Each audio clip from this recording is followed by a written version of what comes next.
and they'll say, well, I'm not sure I can write a book because I don't really know how to do it. Well, that would be like my saying, well, 20, 30 years ago, I can't really be a surgeon because I didn't pop out of the womb knowing how to do surgery.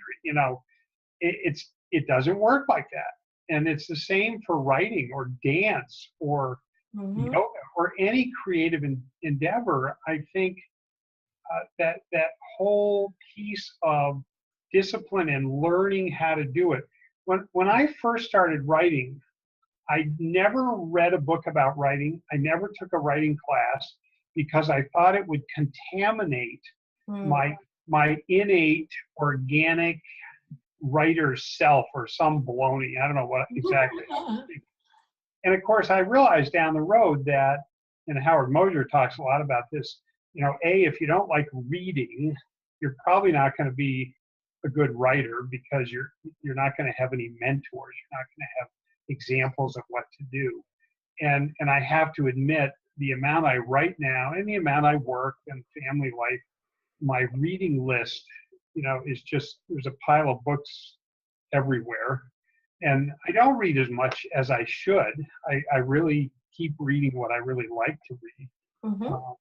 But, I've read a lot of books in my life. And if I didn't do that and I didn't have other people teach me about writing, well, how would I have any? I mean, I was not, trust me, a child prodigy. I was, trying to build fireworks in Coke bottles.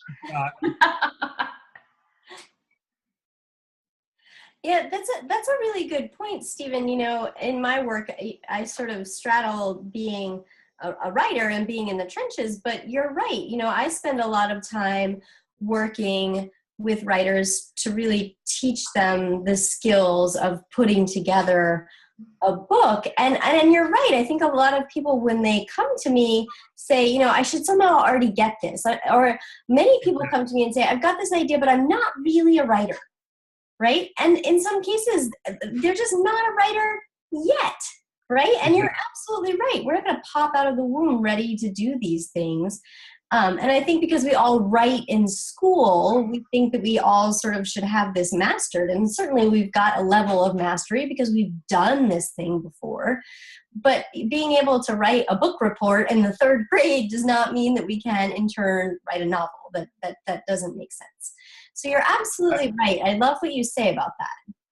Well, I think it has a lot to do with how, you craft a novel. It's craftsmanship. It's crafting a story. It's, in the same way that they're expert whittlers and they take a tiny piece of wood and it becomes this gorgeous swan, as opposed to somebody who you can whack at something with a steak knife. It's not going to look great. But who was it? The 10,000 hours until you're an expert. Was that a Suzuki thing? It's a violin thing, right? I'm not sure, but it was something about how you had to do 10,000 hours of work towards something before you can call yourself a supposed, an expert in that thing.